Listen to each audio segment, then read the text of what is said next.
नमस्कार दोस्तों, मैं रोहित शर्मा ब्रह्म ज्ञान यात्रा यूट्यूब चैनल के इस पड़ाव में आपका हार्दिक अभिनंदन और स्वागत करता हूं। देखिए दोस्तों, ये बात जग जाहिर है कि किसी भी कार्य की शुरुआत से पहले हम भारतीय लोग महादेव और माता पार्वती के छोटे पुत्र गणेश का अभिनंदन करते हैं। लेकिन क्या आप जानते हैं कि भगवान गणेश गजानन यानी कि देवों में सर्वप्रथम पूजनीय भगवान गणेश से पहले भी किन्हीं 3 देव का वंदन और अभिवादन किया जाना चाहिए या होता है। तो आइए इस पड़ाव में हम जानते हैं कि ऐसे कौन से वो 3 देव हैं जिनका गणेश से पहले भी पूजन किया जाता है।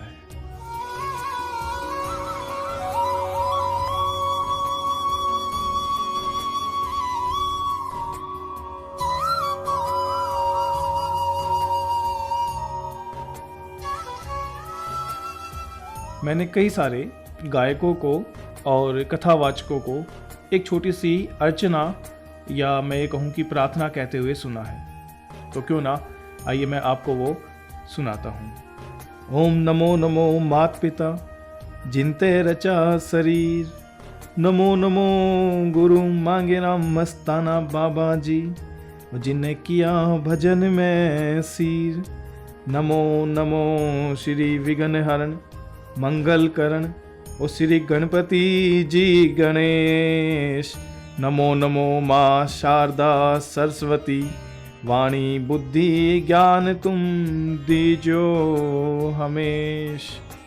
नमो नमो मेरी पूजनीय माँ अंबिके, ओ संग पूजू ब्रह्मा विष्णु महेश।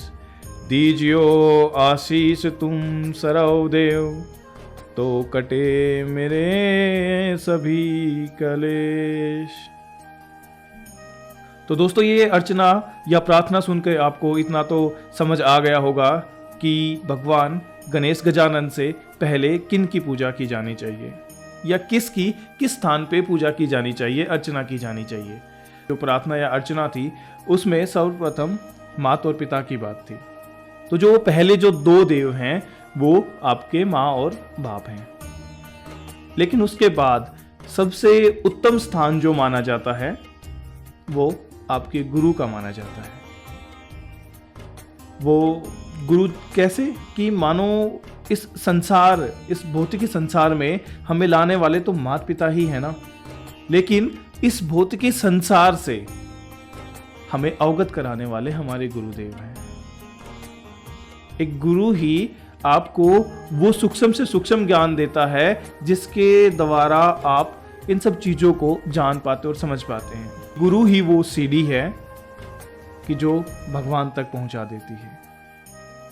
आपको चाहे किसी भी, मैं कहूँ कि अगर किसी लैंग्वेज की अगर हम बात करें उसके बारे में जानना है, या फिर किसी भी एक सब्जेक्ट या विषय के बारे में अगर आपको जानना है, तो आपको एक गुरु की आवश्यकता हमेशा रहती है।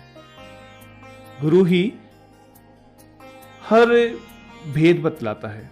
किसी भी भेद को जानने के लिए गुरु जो है आपको उतना उत्तीर्ण बना देता है कि आप उन चीजों के बारे में जान सकें। तो जो गुरु है वो ही सब कुछ है।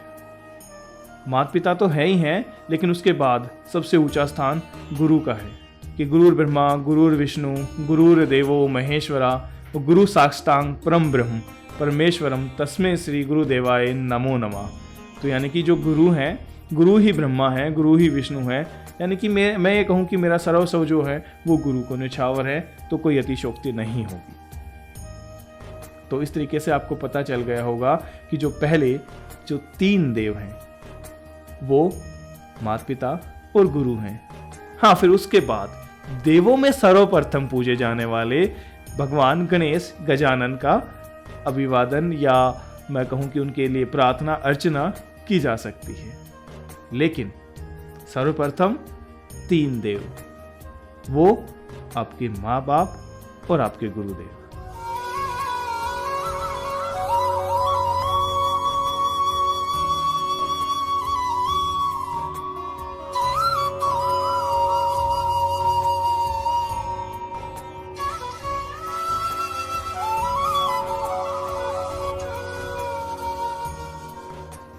जो वो अर्चना, जो प्रार्थना हमने शुरुआत में गाई थी या सुनी थी, तो उसको पूरा ही कर लेते हैं, है ना, कि ताकि हर एक चीज़ के बारे में हमें, मैं ये कहूँ कि विस्तार से पता चल जाएगा। तो उसके बाद भगवान गणेश के बाद में जो पूजनीय हैं वो देवी सरस्वती हैं।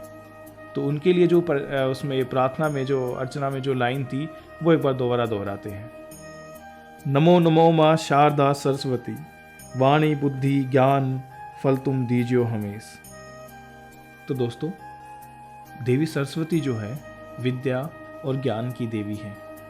हमारे सनातन धर्म में उन्हें बहुत पूजनीय माना जाता है। ये कहें कि जो भी ज्ञान आप अर्जित करते हैं, या फिर जैसे जो गुरु के द्वारा जो हमें ज्ञान मिला है, वो जो ज्ञान का जो प्रसाद है, वो जो स्वरूप है, वो देवी सरस्वती ही है।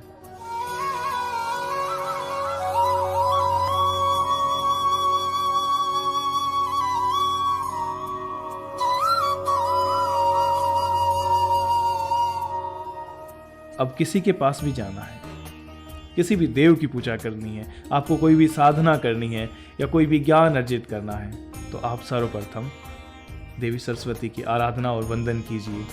उनके सामने हाथ जोड़िए, अपना सिर झुकाइए और उन्हें कहिए कि हे देवी माँ, हमें ज्ञान बुद्धि प्रकाश दें ताकि हम अपने जीवन में आगे बढ़ सकें, क्योंकि किसी भी चीज़ को पाने के लिए ज्ञान जरूरी है।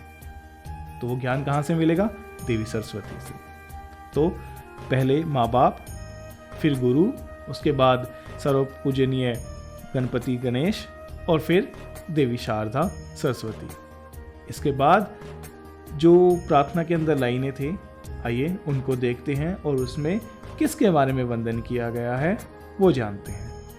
नमो नमो मेरी पूजनीय माँ अंबिके, संग पूजू ब्रह्मा विष्णु महेश। तो दोस्तों, यहाँ पे जो है आप अपने जो भी, जिसे आप इष्ट मानते हैं, जिन्हें आप अपने आराध्य मानते हैं, आप उनका वंदन कर सकते हैं। जैसे इस प्रार्थना में मैंने जो लिखा था वो आपने सुना कि मैं सर्वप्रथम देवी माँ अंबिके को प्रणाम करता हूँ, और साथ ही मैं पूजनीय मेरे इष्ट ब्रह्मा विष्णु और महेश का भी वंदन करता हूँ।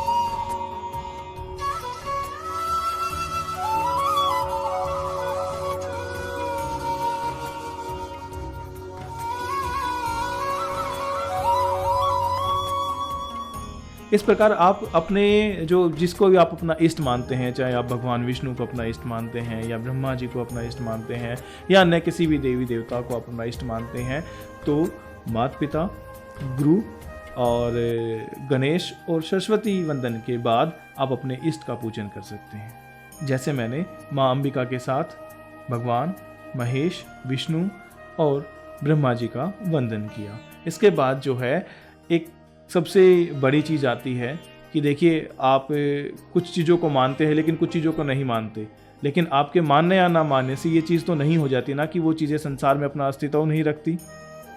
हर एक चीज़ का अपना एक अस्तित्व है, हर एक चीज़ उतनी ही महत्वपूर्ण है पूरे संसार में जितना कि आप खुद हैं, जितना कि आप खुद अपने आप को मानते हैं।